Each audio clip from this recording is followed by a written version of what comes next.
Hello everyone and welcome back to the Empty Space in Between podcast, episode 14. Please welcome Dr. George Wilson. If we were to ask you to give a profile about yourself, how would you introduce yourself to someone? I'd say I am an academic, but I'm also a rock and roll academic and also a sporty rock and roll academic. Yeah. And also a dad sporty rock and roll academic. What is the best way then to sustain a healthy weight? Well, everyone's got a safe minimum weight. I mean, I'd say you don't really need to get down to a minimum of 5 kilogram of body fat. Yeah. If you did, you are going to look ripped, absolutely cut to the bone, right? If you ever in a world where a big 115 kilogram, 6'4" man like me can race horses and be good at it? Well, there's no reason, right?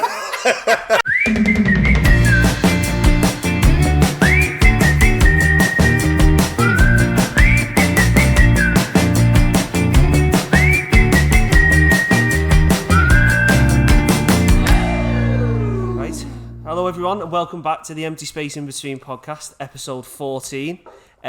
We are rolling with the guest episodes. The set looks a bit more normal today instead of having the 4 people on. But our third guest, thank you for coming on. Please welcome... 4th guest? 4th? So our technically is 4th, yeah. Fourth. Please welcome Dr. George Wilson. Roger, go to your mic spin now.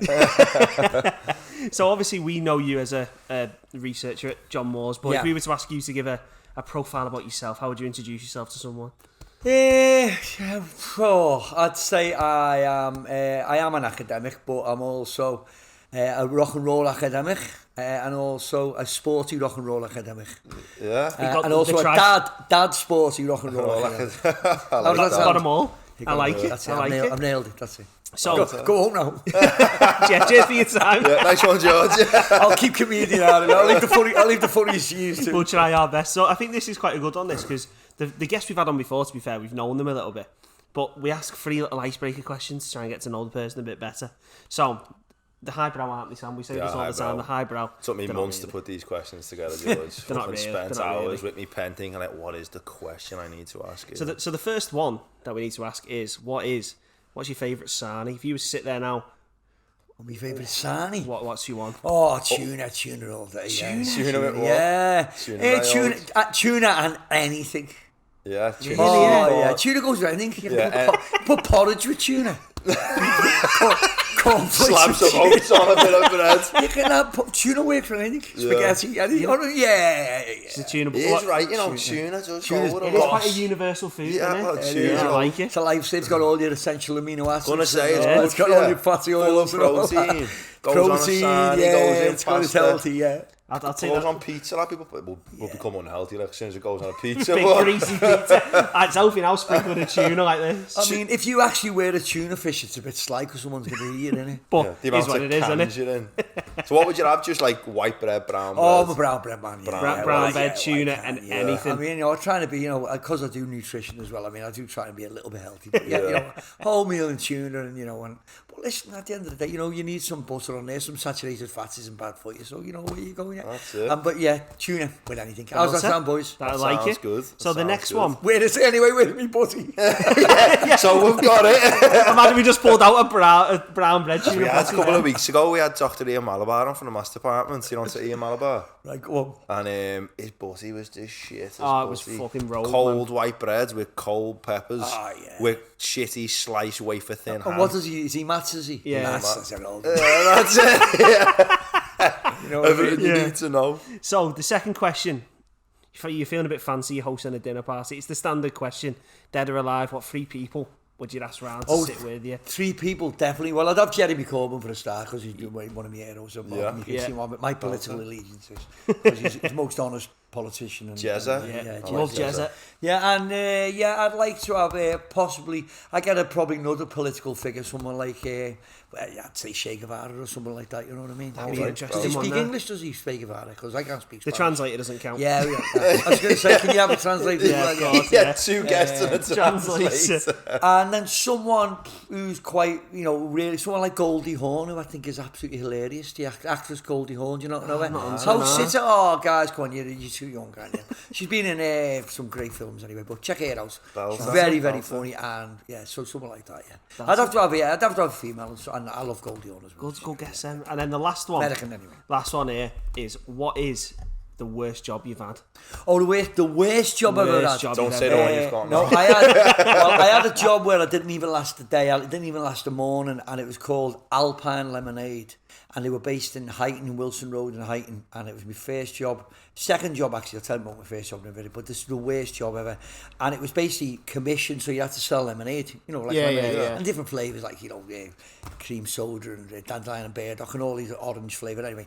And they got a new CEO, and basically I'm 16 years old, and this new CEO was American, and it was all about American sales. Yeah. So every week he come in with a new pitch, and the day I started his pitch was, "Hi, I'm from Alpine Lemonade. I've got some great news for you. It's prices down, value up." That was your opening pitch, right? Yeah. So they kicked me out on the St. John's estate in Huyton on a Tuesday morning, where it's 98% unemployment, right? The worst evil people on the planet, no disrespect, live there, right? And he put me on this housing estate where, even the Alsatians are scared of the burglars, you know what I mean? And he said, right, you go on this row and see how many sales you get. So he sent me up this building. Yeah. So I knocked on the first door, and I was like, "Hi, who is it? Hi, I'm from Alpine Lemonade. I've got some great news for you. It's prices down very well."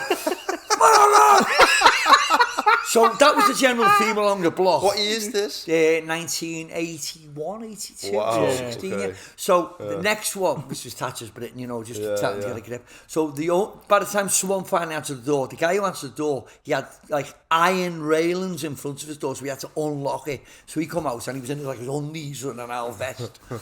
And he just looked at me, and I said, "Hi, I'm from Alpine Lemonade." I was just terrified of him. "I've got great news for you. It's like prices down, value up."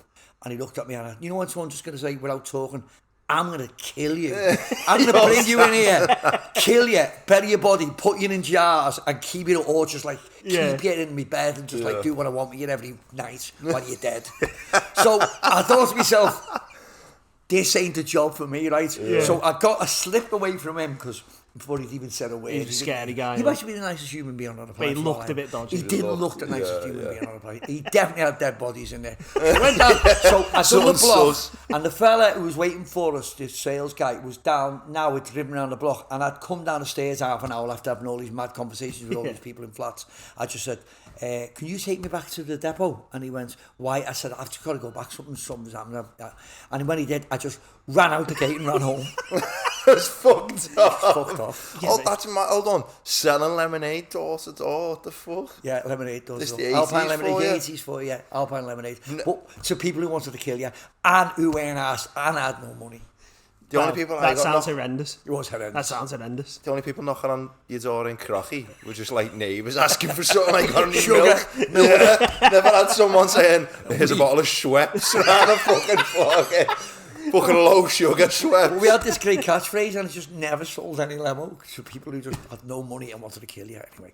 Yeah. And you'd woke them up as well. Was it 9:30 in the morning? Suppose if they knocked with a different type of limo, someone might have bought it. That's where it was going wrong. We had the wrong merchandise. The wrong type. Should have had the pink lemonade, man. Shit.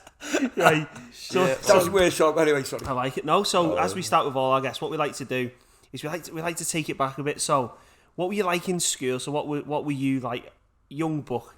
Kicking around in school. We need like, to understand academic. Were you a joker? Well, it was. I was actually really. I probably that was the time to be honest. I was quite good in school in the sense that I was very miles ahead. I mean, it was just boring because it was really easy, but because most of my peers and classmates messed about. Yeah. So by the time I got to senior school and I went to a place called Hailwood Grange Comprehensive, which was the crazy, you could imagine a Hill Grange, is that by? 70s, yeah. Hailwood Grange, Hale, you know where Hailwood is. Yeah. Down by Speaking. Yeah.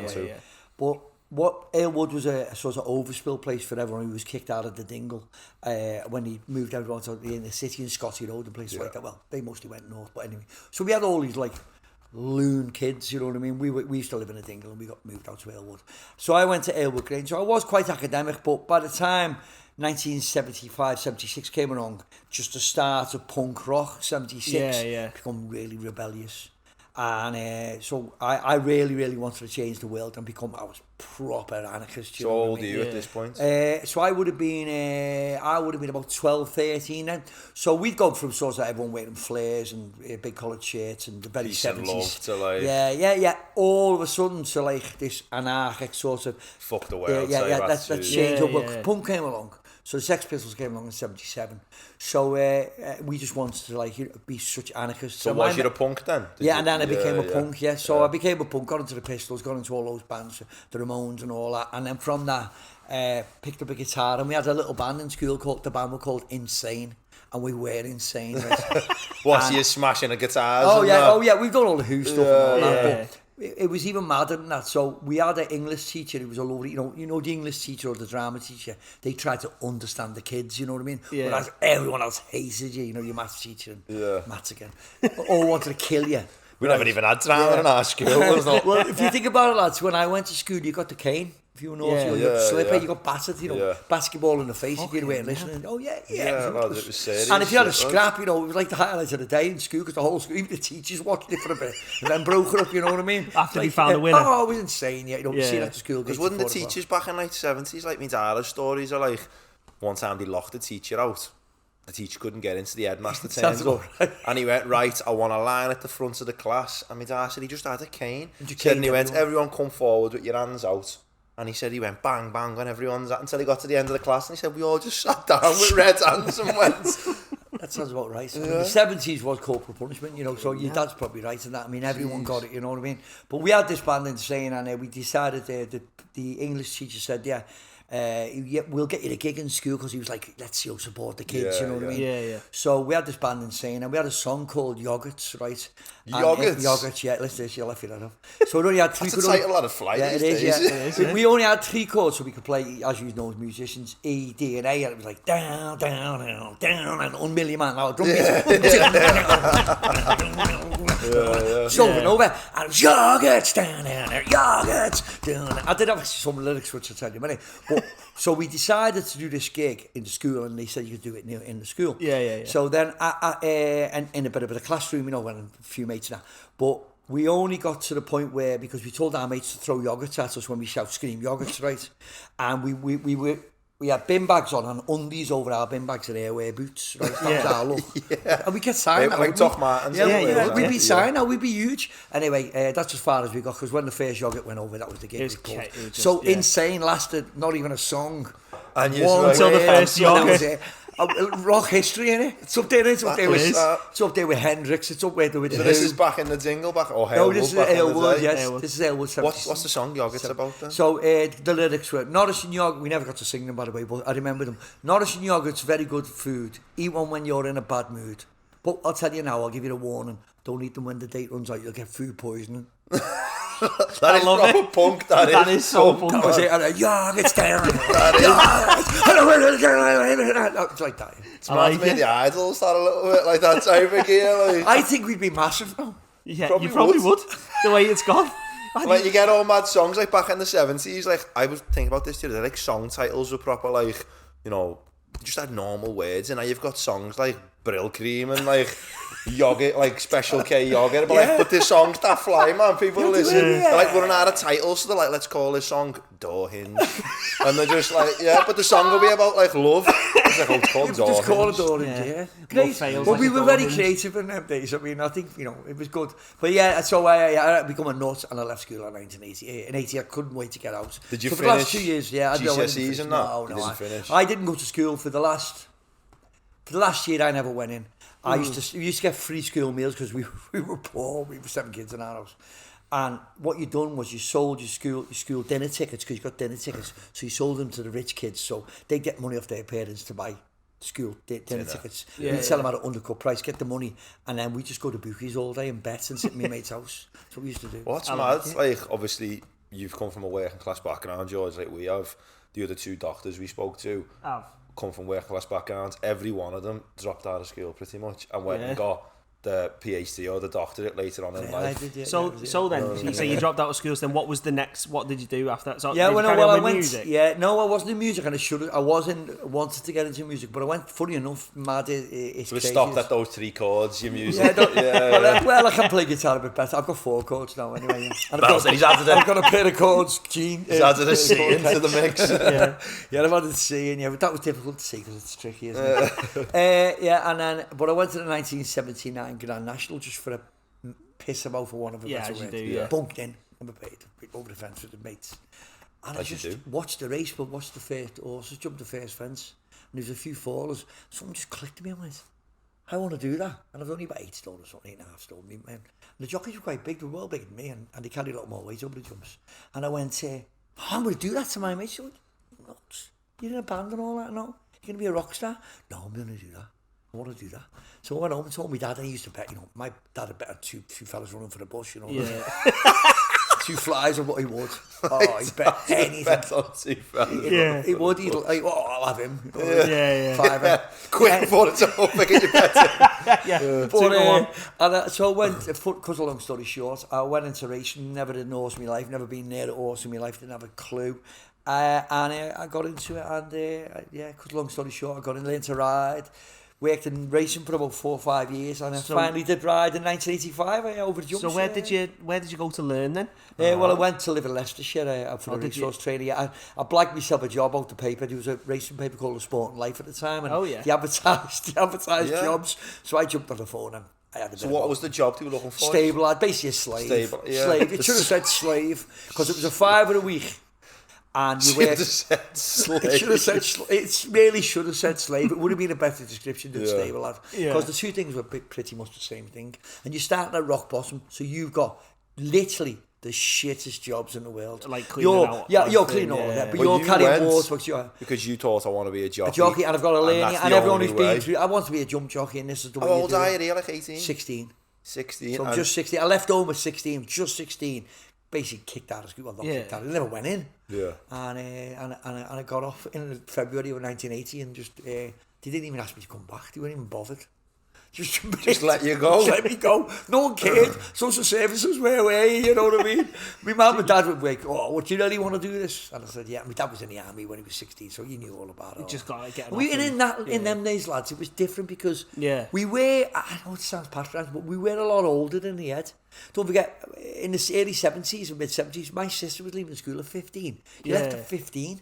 And then you went into work in a factory and you were just a slave for life, you know what I mean? You had a lot more to deal with, I suppose, innit, than what we had to deal with going on. It's alien compared to now, you know what I mean? It is mad, like no one, like I know loads of people who are like, in, 40s, 50s, 60s, who they just didn't do like the last 2 years of school, and no one bothered ever chasing them up. No one did. Whereas if you missed a day of school when we were in year 10, you'd have to come the Prime Minister on the phone. You're not in school. You'd be thinking, I'm fucking sick. You know what I mean? Back in the day, they'd do like year 7 and kids would go, not for me this, fuck off. And like no one would be arsed. You just see a kid, if you're seeing a kid now at midday in the street, you'd be like, he should be in school. Back in the day, it was just like... there was no kids in it. Our school was insane. Anyway, so I went away, worked for 5 years, and finally got to ride, but obviously I was getting bigger, getting heavier, so I started doing, I had to really watch my weight, and I should have been naturally about maybe 10 and a half, 11 stone. I was like 9 and a half or something. I was killing myself. Anyway, I rode in 85 as a jump jockey, and then I realised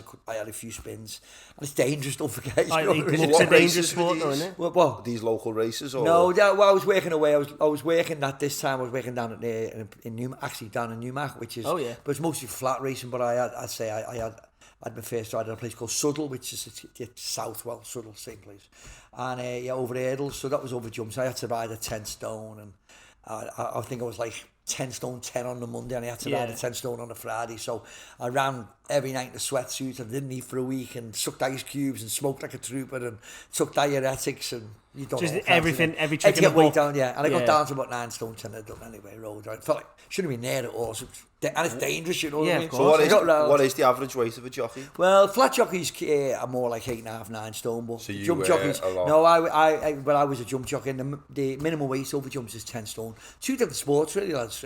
Jumps is bigger and the horses are older. The jump jockeys are bigger, and they carry a lot more weight. they carry between 10 and 12 stone. Yeah. And flat racing's between 8 and 10 stone. So your typical jockey would be quite a small lean guy, you know what I mean? But people are getting bigger now, but I mean, that's over the jumps, you know. I was going to say, where'd you find... I don't think I've been 8 stone since I was in year 8.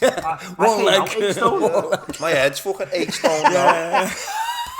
Well, I wasn't 8 stone, but anyway, so the point I'm making is I was never going to make the weight. So I got out of racing and then, I was going to say, so left, when you were doing racing then, were there any good parts like whilst you were doing it, or because obviously it sounded like horrendous getting down to the weights? I mean, I'm starving myself at night. Yeah, it was great fun. I mean, the last was it? Yeah. I mean, it was just a great crack working away from home with a group of people from all over the country, all over the world, and a lot of Irish lads and that. And it was great because in them days, you know, it wasn't the most politically correct world we lived in. Girls were, it was a totally different setup with females. What was allowed, what was accepted. I'm not saying it was right or wrong, but it's just what happened. It was an alien world compared to now. I mean, and don't forget, you know, even if you listen to a conversation from then now, it's totally different. You would. I mean, your dads will probably tell you the same. It's just like, and don't forget, the television was sort of justifying everything you were doing because you had programs like Love Thy Neighbour, which was basically a blatant racist show. You know, the language was just totally. Just you know, and women were seen as second class. Should be stuck in the kitchen, you know, doing dishes. Thankfully, we've changed, you know what I mean? And even at the time, you know, being a bit of a lefty and that, I was thinking, you know, society was so wrong and that. But I'm not justifying the way I was then because everybody was like that, and thankfully we all have changed. You know what I mean? I mean, you'd say things then like you wouldn't dream of saying that. So what was your wage then back at the time? Just coming from working as even when you were racing, was you still racing and then going back to work as a stable? Yeah, we getting buttons. You get paid for the race ride, but I only had a handful of rides because I just got too heavy and I didn't just want to be just too hard to keep down to that weight. I mean, naturally it should be more like 11, 10 and a half, 11, more like 11 stone. I had to try and stay at 9 and a half. And I was lean, there was nothing on me anyway, you know. I looked like a greyhound, you know, I really did. You know, and, you know, there was more meat on the butcher's floor, you know what I mean? There was just nothing on me. And I was living on fresh air, smoking like a trooper, so it's not for you. So I come out of it and then I got back into music then. So how did you transition into music then? Did you just pick up like speaking to the people you'd spoke to before you went into jockeying, or was that like the same effort you did with jockeying to get into music? Yeah, I come home and I packed in '86. I'd been in racing for 6 years and I had a few rides and just dropped it, just walked away from it. It's in your 20s now? Yeah, I'm out 21, and I walked in and went back to my mum's in Earlwood. And then I bumped into a couple of lads who was in a band in school who were a bit younger than me. And they said, let's get the band. Boys. Yeah. Well, it's the sort of boys. that sort of crew. And we sort of got it back together as a three-piece. And then we had a band. We got that back together. And we started doing a few gigs. And we got a girl in on keyboards. I started working for Knowsley Council, teaching guitar. I mean, someone should be teaching me guitar. I couldn't even teach guitar. I'd like myself a job, you know what I mean? And, before he started to teach himself. What we're doing, kids? Hold on a minute. It was, So a bit of School of Rock, really, but not as good as Jack Black, you know what I mean? But I was working with them, and then we got a band going. So we had this band. I mean, there's some videos on YouTube, and they were called Hey Marsha, H-E-Y Marsha, Hey Marsha. And some of your dads and that might remember, but we started playing everywhere and supporting people and that. And then we done that for a few years, started gigging, went to America, come back. Got out of that, changed the name. I was in a mod band because I was always into the mod thing, Quadrophenia and all that. As well. So the punk's gone now? Punk's gone, and I was really into the mod thing. So we got a band called The Numbers going in 1991. And we went and played with people like the Cranberries and Cast. And I knew the lads like the Lars and all that. They were all from Huyton and that. So I'm zooming forward now, but I've got a few records out and that. So if you go on YouTube, can you find on YouTube? Yeah, made the numbers on YouTube. I'll give it a look. We'll try and find a clip and put it. When you said the numbers, then I was thinking, no, you couldn't have been in the Magic Numbers. No, there was a band they were big, and also the Who were initially called the Numbers as well. So we just picked the name because you packed the name in. So you had a successful. We had a couple of we had a couple of records out, and we went to Italy on tour and scooter rallies and played on tour with the Cranberries and Cast. Wow. So we were playing at good levels. Yeah. And we were nuts again. It was like the Who and that. And we just ripped the Who off to death. Yeah. And, and here's how much we ripped the Who One of the off. songs went, Yeah. So what happened was that I get them zooming forward, but in 92 we decided to split up because we were dressing like mods and that. This is just before Oasis started dressing exactly like the same. mods, on yeah. scooters, and everyone was into the baggy scene and the Stone Roses. Yeah. And everyone was just like, you just like a gang of knobheads, you know, from like the 60s or 70s. Yeah, like a hangover Yeah, type thing. So you were almost like before Oasis. too early for the Too mod early. phase, because you had in the 80s like the Cure, the Smiths. It was all very like, it became a Art bit like school, yeah. arty and like all about how expressive can we be. And you were trying to be tough boys still. Like we were. Yeah, we were dressing like that, and again we were too early because about a year later when Oasis broke, next minute he's got Parkers on and he's sitting on scooters. You were thinking, and we were doing that. We did that. And so then the Britpop thing came, but we jacked in, and we basically were Britpop. Pop. Yeah. Before Britpop, but that always happens, doesn't it? I suppose not just with music, with any like fad. Not fad, is it? It's a piece of art. Like it was a phase, but like there's like people laying the foundations who no one jumps on, who are good, and it could be in science. Someone starts off researching something. There's always someone who does it, and it's been done, but for some reason they get all the acclaim with it, and it's like Elvis, the music Elvis done was done before Elvis, but everyone jumped on Elvis with it. It's mad. That's true. That's Sam. I mean, at the end of the day, you probably could say that about anyone. You know, anyone who's invented anything. He was doing that before, and you'll always find someone who was doing it in a shed. Even or if you go back to a caveman painting it on the wall, you know, he's only. I did it in my cave here. Yeah, we had a song called "Don't Look Back in Sadness." The chorus was, "Oh, Betty can wait." We were doing yogurts before Insane. We did yogurts before fucking Actimel. You cunt. Before Actimel. So that was it. Yeah, we were, and we were in bands then, and that was it. But the mad thing was just to connect the dots on to finish this part. Was that we packed in with the numbers because everyone just thinks we're a gang of whoppers, you know, and scooters, and there's videos on YouTube of me on a scooter, I think. And we decided, because we were so much like the Who, tribute bands had just started, and the Who weren't playing, so we became a Who tribute band called The Maximum Who. So if you Google that, you'll come up loads of videos of The Maximum Who. Yeah. And we played the Royal Court and all these bands that went on tour. Make good money though, don't and they? we made big money. We went everywhere because the Who weren't playing, and we were decent. So we were packing places out, but forgetting we were a tribute band, we were like, you know, we are. Because you see, like, just giving it all sorts. You see bands like Brit Floyd, who've literally made a career. Yeah, and the Australian Pink Floyd. The Clone Roses, the Clone Roses, Oasis, Bjorn again before Abbott. Bjorn again. Yeah. What's it called? Bootleg Beatles. Yeah, Bootleg Beatles. I saw them at Neighbourhood. They did like an hour and a half set, and it was honestly one of the best things I've ever seen. But like, and it was class. It must be half frustrating because you're thinking like 5 years ago I was singing my own shit and like no one cared, and now we're doing this and everyone loves us. Yeah. So anyway, done that for years and carried on, but decided about 94, I better get a proper job. So I was walking past 93. I was walking past Uberg College in Bootle, and decided. And it just said a sort of big sign, and it just, you know, it like pulls you in, like someone shepherd hooks you in. I got sort of dragged into this college, and it was like pre-access courses, which is like the basic qualification, like GCSEs. So you're in your late 20s now? Well, 94, so we're there, I'm 80, 16, 96, 26, about 27, 28. Yeah. So you're away with the wind a bit in your life at this point. And I've done all the rock and roll and that, and I always trained, and then I was never into the sort of all the sort of rock and roll bits and bobs that come with that. I had a bevy in that, but I was never into it. You're always into your fitness and keeping I'd always ran. I ran every day. I ran marathons, and I was doing all that while I was still in the band, because I had to be really fit doing the Roger Daltrey character in the Maximum. It grew my hair like yours, and I was like my hair long and used to swing the mic and all that. Anyway, so I got into academia and I walked into this college, and I just said I want to be I've always wanted to be a PE teacher, because I always thought they were all like PE teachers, weren't they? Yeah.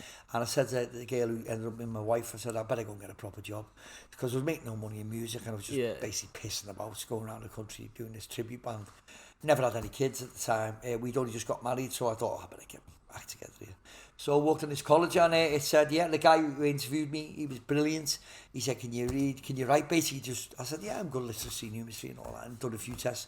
He said, oh, you can go on a pre-access course. Starts in January, there's a short course, and then if you stick to that, you do a year access, and then that'll get you into university. It's equivalent to 3 A-levels. So I've done that. He said, but you'll also have to do your GCSE English and Maths again to get into university. Yeah. So I've done that. And I done that. I was at UB College for great times. I was still singing and playing in pubs and that and making a few quid and doing Maximum Who still. And then I went to my first degree, which was at a place called Liverpool Hope.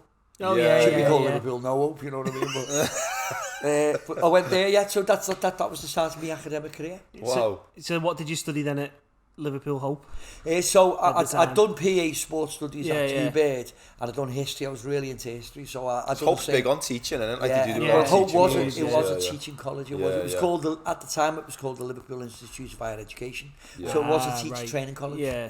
And I went there and I just had the best laugh ever. It was great. And now I started getting, I'd done my access course, I got my GCSEs, I got into Hope, and I was doing sports studies.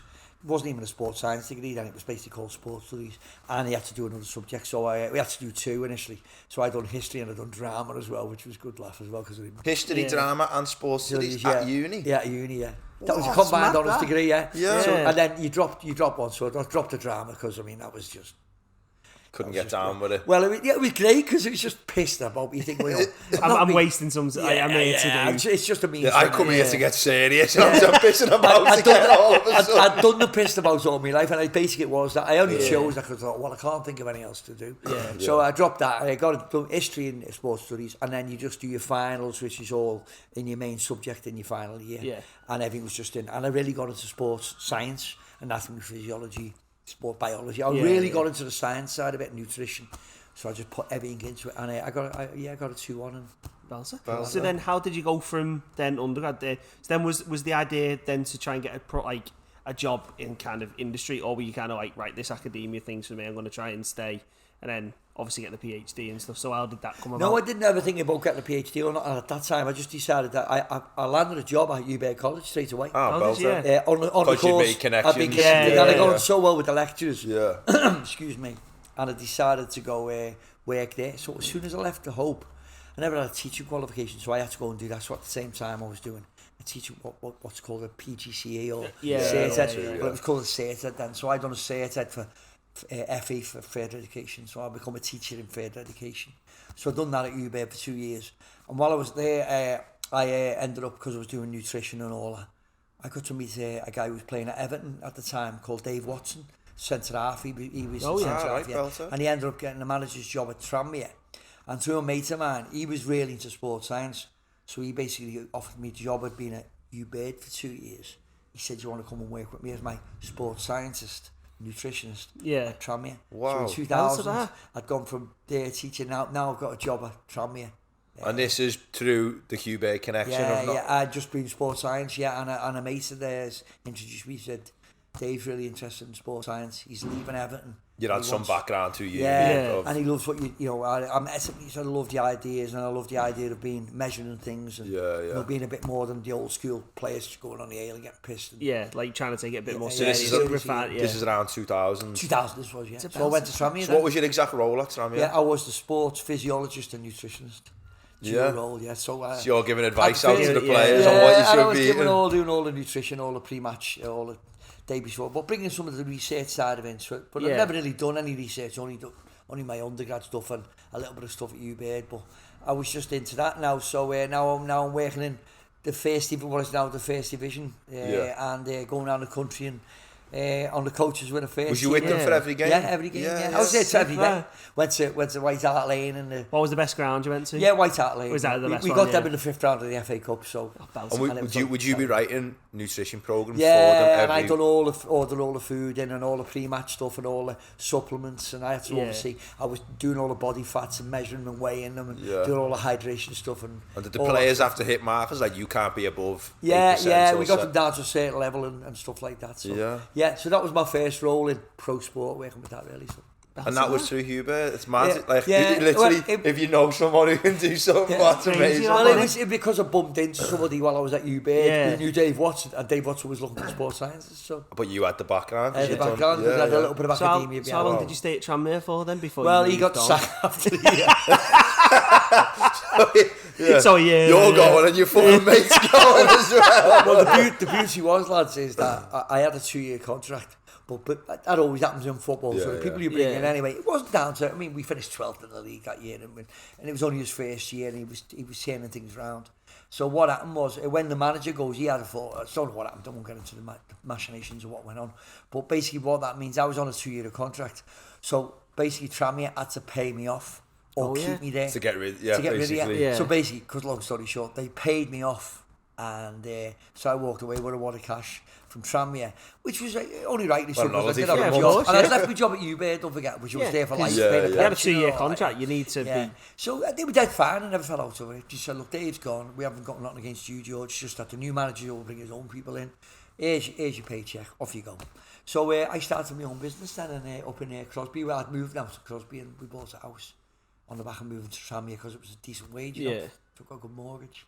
And I started up my own health company then. But at the time, I'd gone back to John Moore's, and I started doing my masters. So I was just finishing my masters off by the time we got the boot from me. So while you were at Tranmere, you were doing a master's. Yeah, so just trying to. part time. Yeah. What was your master's in? Sports physiology. Yeah. So just keeping consistent with sports all the way through. Yeah. So just learning So more. what was the health company?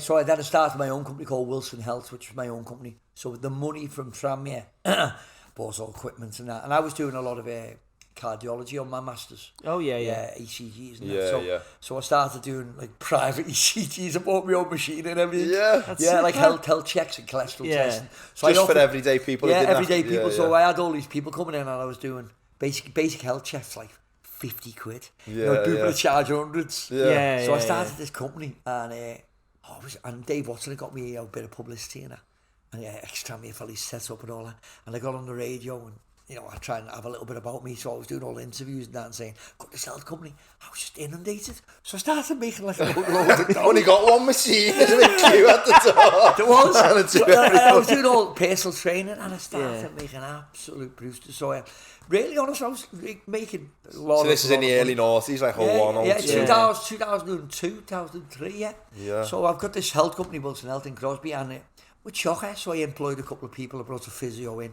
I brought my mate in. Who was so it's become quite a decent yeah, operation. and I brought my mate in. Who was a professional boxer who packed in to do boxing pads with people. So we were. So it was like sort of a health clinic / gym. Health centre, bit of science behind it. Yeah, had my name outside with. I had my masters now and my qualifications. And looked at. I was doing all the media stuff and that. And That's belted. So where was that in? It was in Crosby. Yeah. Like where Stamps is. I don't even know Crosby. Little bar. Yeah. It's knocked down now, but anyway, that was it. Yeah, so got that going, and then done that for about 7-8 years, and but So that was fucking successful. Then I was doing great, making a lot of dough. Lads, I was making more money then. I swear to God that I'm making now. Yeah. That doesn't surprise me. Yeah, I know, yeah. And the cost of living and that, no, but I was making it, honestly, it was great. Yeah, just a good time. Yeah, and so, but it wasn't about money, it was like, you know what I mean? Just enjoyed doing it. Something you liked, you wanted to stay with nutrition, yeah, health. and I'm still singing, doing a bit. I was in a covers band now called the Wicker Men, who have been going for years, and we played in Matthew Street for years and that. Yeah. So I was doing that still on the side, and a few kids have come along by now. Yeah. So I carried on, and just decided about 2008, so I'd really love to do the research side of this. So I was looking after a couple of jockeys. So my missus was a flat jockey, a guy called Franny Norton, who's a local lad. And I got to meet him and that, and he said, you know about nutrition, I'm struggling here, and I'd like to do it properly. Introduced me to a couple of other jockeys. I started doing their diets for them, got the weight down, helped because I was working with boxers as well. Yeah. So now I'm actually working in pro sports as well, making a few quid. And decided, wouldn't it be good to research this? And I done a few Google searches and things, and searches and academia searches. No one had done anything on racing really. On I want to say you are one of the sole leads. He does all that, Because I've not seen anything come out about. Because I work in so my research, I do like AI, but I work with athletes. So basically we're trying to see if we can spot defects in hearts. Before, you know, like very subtly, because we work with mainly footy players in rugby. Yeah. But even in doing all that cry stuff for the kids, and that, you're doing all that. The cry where do you do the screening for young kids stuff like we've got like elite athletes. So we've got like GB athletes and stuff. So we've got people under the age of 18. So we've got all that in there as well. But like even all the paper we were talking about before of mine was a literature review, and I've come across nothing about jockeys. It's insane. There have been some other people who published on it, but no one's really done interventions. It's been very sort of bit of a narrative or a bit. No one's actually worked with athletes. And actually said, well, we're going to put this in and do interventions and change it. You know, there has been research on jockeys. There wasn't a lot, and nobody done interventions and said, okay. It's like testing someone and then saying, well, what's the use of testing someone if you're not going to help them to make it better? There's got to be a proactive outcome to this kind of testing. So I went back to university. I went in. I knew Keith George, who's still John Moore's sports science, and he put me in touch with some of the people who still work with now. Graham Close, professor there, James Morton, who's a professor there at sports science still, and I just got on really, really well with them. And a guy called Barry Drust, who's a professor, and they just said, there's nothing on jockeys here. This sounds really, really, really, really good idea. So I done a research proposal, and I was paying for it myself. So I thought I'll do a part-time PhD, and I'll work with jockeys. I had loads of mates who said, we're jockeys. We'll come along. We'll do testing. No one's even looked at us. So was it self-funded then? You sort of I self-funded. So I self-funded that, and that's how I got into it. That would have been 2009. Started my PhD.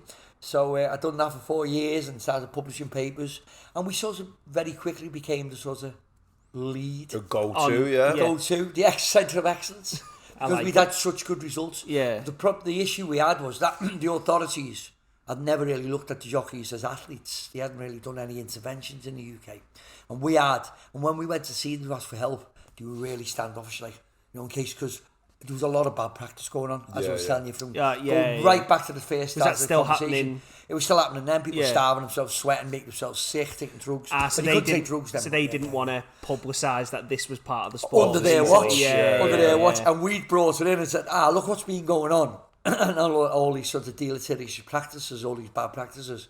We're bringing in good practice. Are you going to support us? And it was a bit of a standoff. So we never really got the industry behind us. Excuse me, but what we did have was the shop floor, so to speak, because the jockeys had come to see us. So before we knew it, we're the sort of lead centre in the world. So by 2013, by the time I finished my PhD, we published all the 4 or 5 papers. We had everyone from the great big names, Frankie Dettori and AP McCoy and everyone. Household names. Did you, George, then, you initiate, so obviously the Sport and Exercise Science Institute at John Moore's, they weren't interested in jockeys at all before you come along? No one had looked at it. It's just that obviously you bring your own research in. Yeah. But you were what kicked it off at John Moore's? I kicked it off. So was it hard so basically jockeys hadn't even known that this was an option potentially before no one had looked at them as athletes, but obviously they are athletes. Of course they are, It's really physically demanding for a very short period of time, but it's the lifestyle that comes with it. It's the only sport in the world where you have to watch your weight every single day of your life, and you can basically ride all year round. And now with summer jump racing, the jumps are going on as well. You've got floodlit racing overnight. So you basically were doing it. And in them days, until recently, you could actually ride a 2 race meeting. So you could ride in the day and then go ride in the night. So if you've got to watch your weight, that's all you do. And that just takes over your life. And because I'd done it, I'd ridden. And I'd watched my weight. I could empathise. I'd done all the so it stuff. made it easy. I made myself sick. I'd done the dehydration. So it made it easy for them to come to you and be like, you're right, this is a guy who's going to help us. In fighting sport as well, they do it. They have months off where they gouge again basically, and they so you only fight 4 to 5 times a year. Whereas if you're having to watch your weight every single day, it just not just physically but mentally. So this is what we were looking at, and then we looked at a lot of the mental health side of it and published all the research. But that's a question we had written down, so it was one we found that interesting when we were talking. Is that obviously you've seen benefits of people can get down to the weight whilst being healthier. Yeah. But have you also seen an increase in the mental health side of it, and also does that translate to better performance on the horse? Yeah, I think the fact that a lot of some of the jockeys who've been working with me for 10, 12 years now, some of them I've said publicly on Twitter and on TV interviews that if they wouldn't have come across our research, we'd done a programme on the BBC. And one of the top jockeys in the country who's riding at the moment called Paul Mulren, and he said, "Well, if I wouldn't have let George then, and his missus was on as well, she's a TV presenter, I would have packed in. Because he didn't know what to make. Yeah, it was just too hard. He wouldn't have sustained what he was doing. Wouldn't have sustained what he's doing. And now it's 12 years on, he's still riding. He's riding now. You Google him, he's riding today, you know.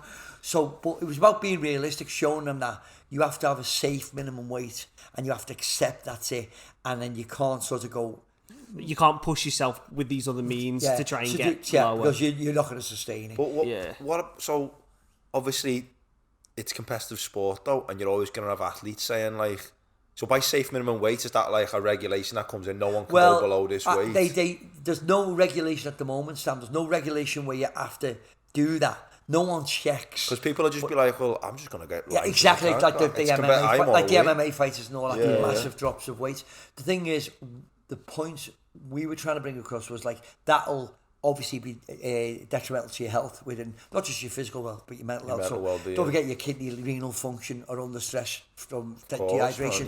You know, if you're starving yourself, you've got all the potential problems with your, bone metabolism. You've got all these things that can go wrong. If you're making yourself sick to lose weight quickly, you get, esophageal cancer lesions in your throat. Your blood pressure's going to drop. So once you show people the downsides of it, and we've done papers where we've shown reaction time was affected by dehydration, strength, pushing frequency. So once you show the science and then say, look, this is the safest minimum weight. You need a certain amount of body fat, which is about 5 kilograms. So if you go any lower than that, you're going to start losing muscle mass. You're going to start compromising your immune system. So this is where the science comes in. Stick at this. That's your minimum weight.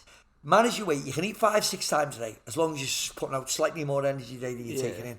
And this is where all the science comes in as a nutritionist and as a physiologist. So basically then the performance to weight thing, it's not like linear as such. It's like it goes up to a point on the weight, and then if you go any lower, your performance just tanks off. Because, So if you're at your safest minimum weight, and it's very hard to sustain that. And I say to them, look, let your hair down, I mean... If you put a few have a day off a week. Just don't be a jockey for a week. Go and have a few pints. Don't do it when you're not race riding, and then get back on the wagon. Make it realistic, because you're not going to sustain.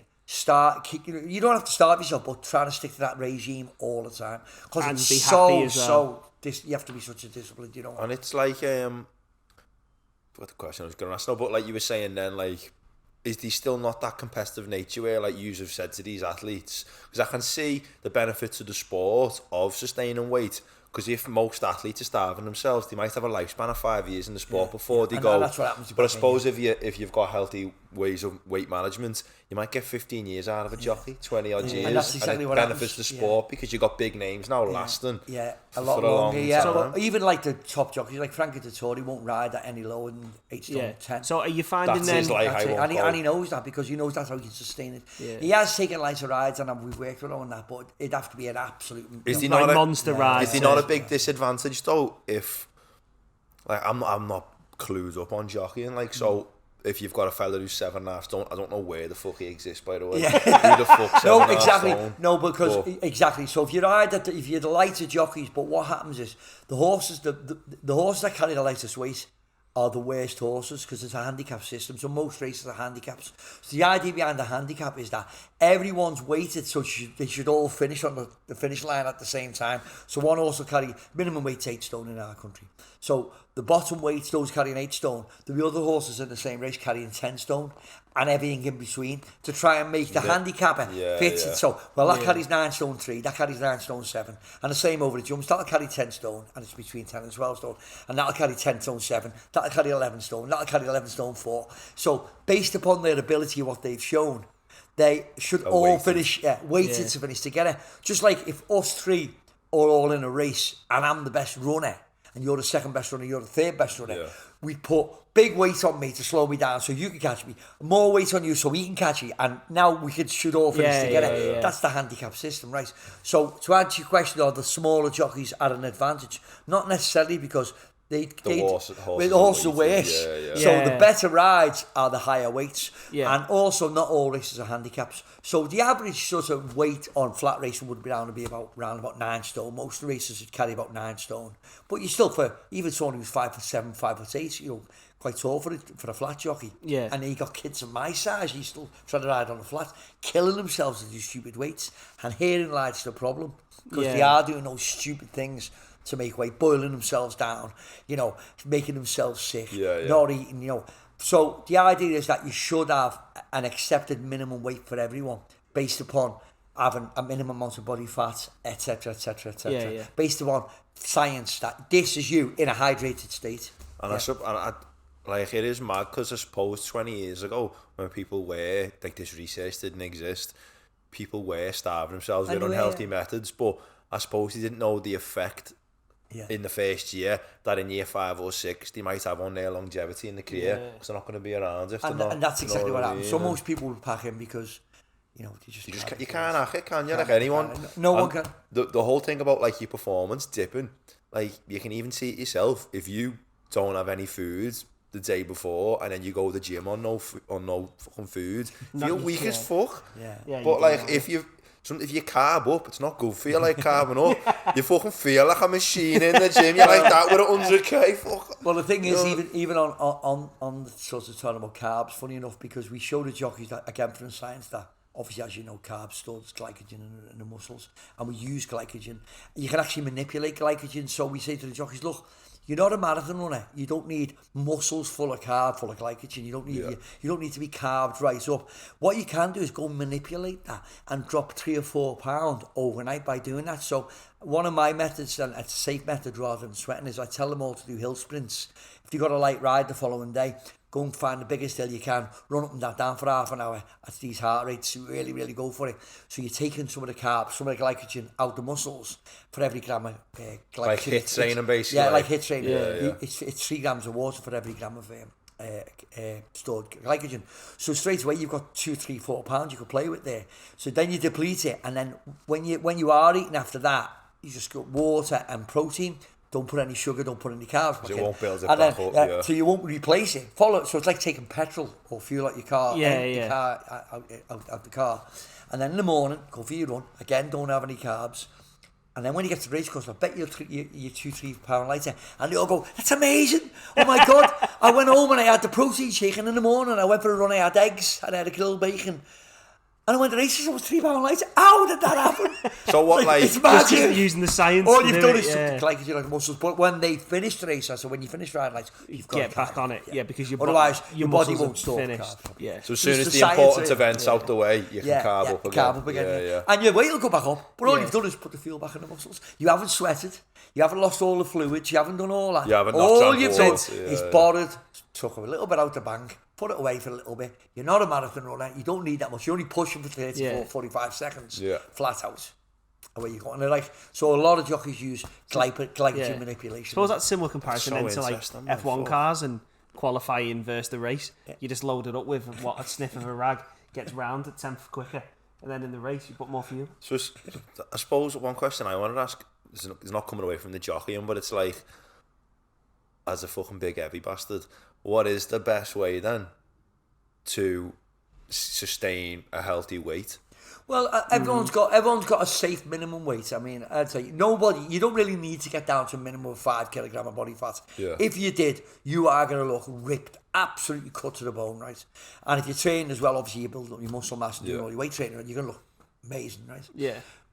You don't need to do that. A healthy body weight for most people is around about 10 kilogram of body weight, and that's what you'd see most footballers. What percent? What percentage that would be? Yeah. Like 12% body fat. 12% body fat. Around about that. If you're 12% body fat, you're going to look cut, right? You're gonna look. You're going to look good. You're going to look good. Yeah. If you're 12% on that Dexter over there, our scanner, you're going to look great. I won't. Even 15%. But what I'm saying is, 20%. And most males are, most males are 15 to 20%. Even like you look at people, and go, oh, he looks healthy, and not carrying much weight, but most would be. Right? About 20. So at the end, that's percentage wise. But what I would say is, to answer your question, is that you can eat 5-6 times a day easily, because your body breaks protein down every 3 hours, so you should eat protein every 3 hours. And nature intends you to eat all the time throughout the day. This concept of eating breakfast, dinner, lunch, big and dinner, fuck-off slab up it just meals. comes from the work calendar and going to work and when you could eat. So that's totally alien to nature. What you should be doing is eating every 3 hours, and you should eat multiple points throughout the day. If you're in a slight negative energy balance, in other words, you're putting out more energy slightly a day than you take in, you're going to lose body fat. You're going to have to, and to sustain your weight, Okay, it's just making sure that your energy balance is right. Deficit, Now that doesn't mean that you can't go and come up to a pub like this and have a good few scoops down. Like, of course you can. Yeah. But if you're doing that all the time and you're in a positive energy, then you're going to sort of fat. Of course you are. So it's a very simple concept. Weight gain is you're in positive energy balance. You're putting in more calories a day or energy a day than you're using, and opposite for losing. And you're saying you should be having high protein every. Yeah, I mean, nature intends. I mean, there's a very simple way of looking at this, and you'll remember this forever. Do what nature intends. If it grows in the ground, grows on a tree, or you can catch it, eat it. If you follow that mantra, that does sound proper like caveman style. If you follow that mantra. Pull out the ground, wipe it and eat it, or whatever. Pull off a tree, wipe it, eat it. Make sure it's edible, Or catch the thing with a rod or a... Yeah. It's usually good to eat every 3 hours, that type of unless food. you're a vegetarian, if anyone's vegetarian, watch it. But generally that concept, if you follow that, I promise you will be as lean and as mean as nature intended. If you are buying things with writing on boxes, which is all saturated fats and loads of salt and sugar for preservatives, and just processed dehydrated food, which is just add water and eat it. Absolute We were talking about this, like, noticed to the Stupid Genius girls, the vegetarians they were on last week. We were veggie for a bit, but I'm not veggie anymore. I was eating so much processed food in boxes, or like veggie sausages and bullshit. And I thought one day, it's surely just better to eat chicken breast. Yeah, it is. Yeah, for the human anyway. It might not be for the planet, but for fucking me, it's better. So what I said to you, like I did veggie for the year, and I went to the gym and I went to just bench something. But I could do it before, and I went, wow, it feels weird. That then about a month after I got back on eating meat, I could move it again. Well, you see, if you're getting your essential amino acids, which is your key proteins, at the end of the day, if you are, and you could easily lack that in a vegetarian diet, you actually can get it. But see, if you're not getting milk and things like that, if you're not having eggs, you're not getting B12 and stuff like that. So generally, as I said, there's two things to remember. As I said, that mantra of if it grows in the ground, grows on a tree, or you can catch it, eat it, and your plate should resemble a rainbow, loads of different colour stuff from that natural sources, and nice. You'll be. Problem is, but is it all nice foods bad for you? Don't want it? Yeah, all nice food. You can't catch it. It doesn't come from the ground. Don't grow on a tree. Bread's the killer. Who wants 5 pints after 5 pints? Who wants to walk in and eat a rainbow? Chicken breast. What you want to do is walk into have a fucking big kebab.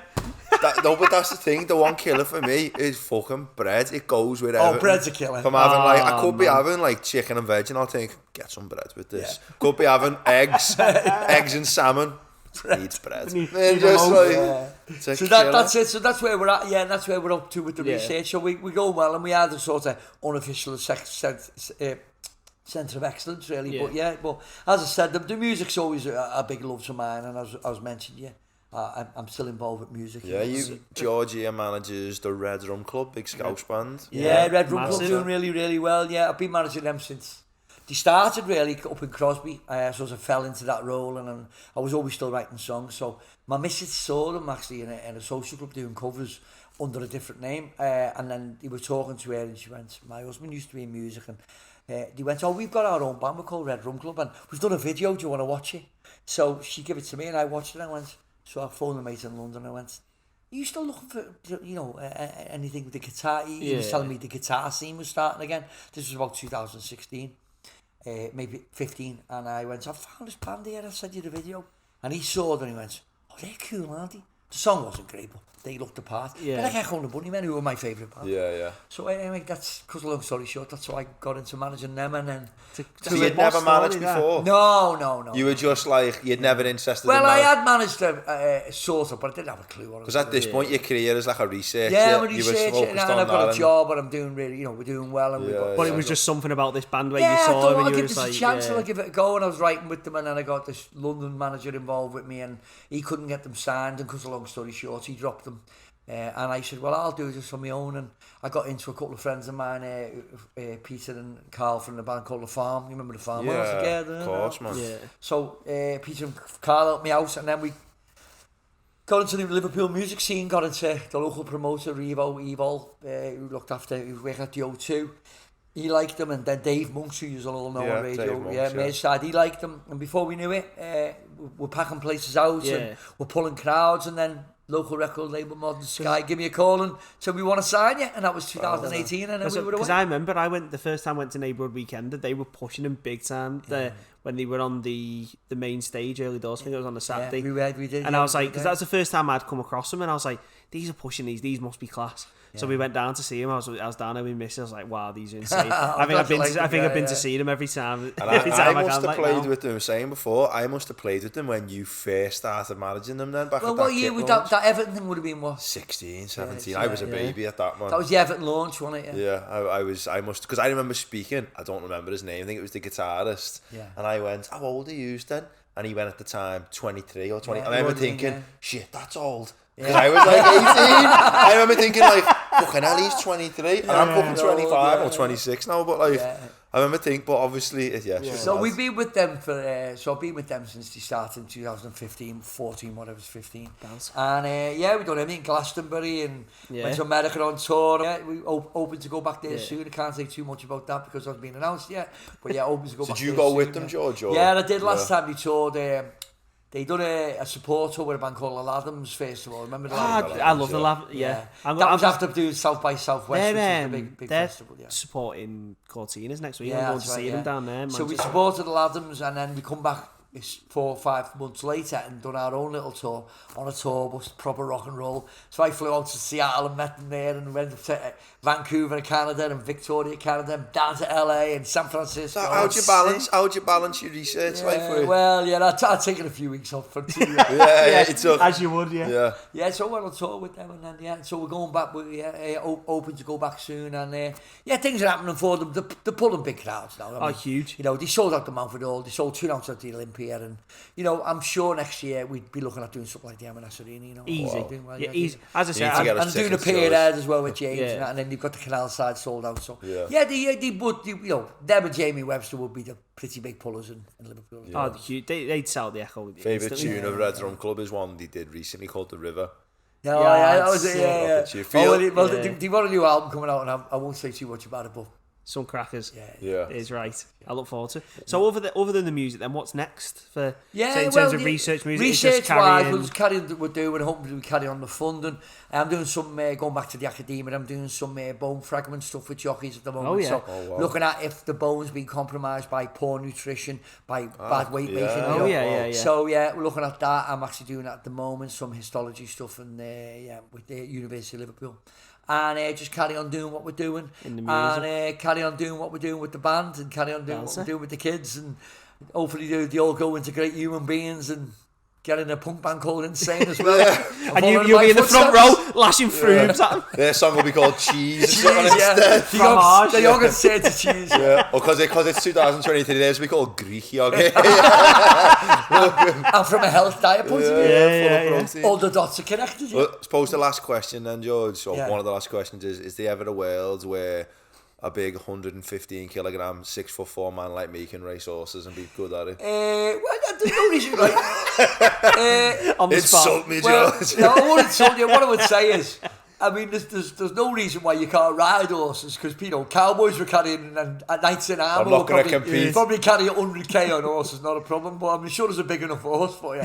But actually, the racing, it's called an elephant. The racing weight at the moment, obviously, you would be too heavy for that. But at the end of the day, for any individual, it's just about getting down to a safe, healthy weight. So my son in the future, it's quite tall. He could end up being like 6'7". He is knackered. He's never getting into fucking. So I suppose though, the sports where being smaller you can't. And the sports where being big's an advantage. You know, you're going to be a big, a rugby player or something like that. You're prop forward or something like that. Thing is, though, George, I really wanted them to be a jockey.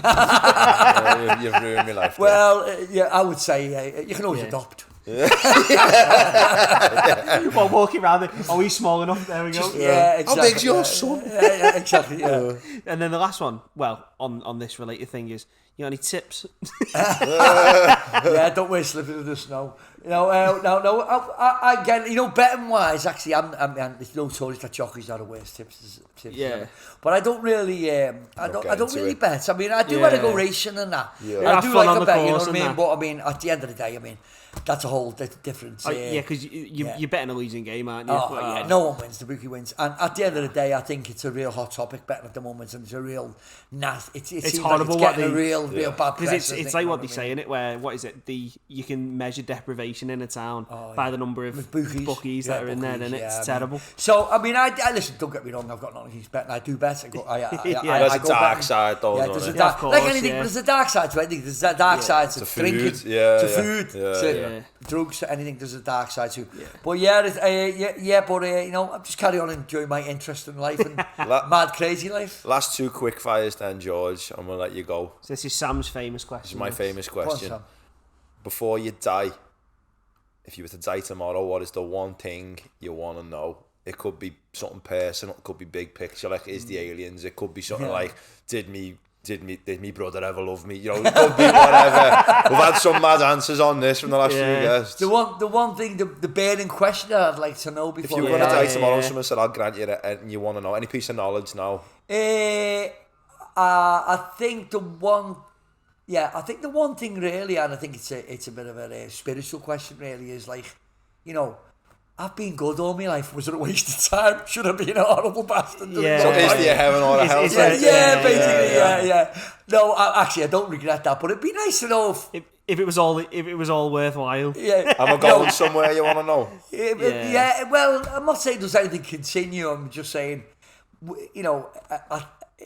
what happens? What is the just in this, general? What happens? What's the after bit? I mean, from a sort of scientific point of view, energy never dies. Of course, you must go goes somewhere. Into different formats. You must go somewhere. So my gut feeling is that this isn't the end. You know what I mean? And I don't fear that. I'm just that happens. I try to be pretty positive about that. It happens. You know what I mean? That's a belter question. Belter answer. Sorry. Well, I think it is just what happens. But I mean, if someone said, yeah, I suppose that, because I mean, obviously no one's going to tell you the answer. Yeah. No one comes back from the dead, or maybe they do. I don't know. You know what I mean? But it'd be a great thing to know. Wouldn't it? Just think adds a bit of comfort as well. I think if you know. Yeah, but I mean, I don't care if it isn't, because I won't know much about it. Will I? I fucking care. I don't want to die. Yeah, I mean, there's that, like, really. I'd like to think, yeah, and I'd like to think being good is a good thing and having a laugh. Yeah. Not being too serious about life. That's what this podcast's about. That is. Yeah, and I can see that, because you are very serious, you two, aren't you? Yeah. No, thank you for coming on. You've been a perfect guest there. So for everyone watching on YouTube, make sure if you liked it, like it. If you didn't like it, you also know where that button is, but you're horrible people. Subscribe if you want to see more from us, and follow us on Spotify. So for those watching, we'll see you in the next one. Peace out, man.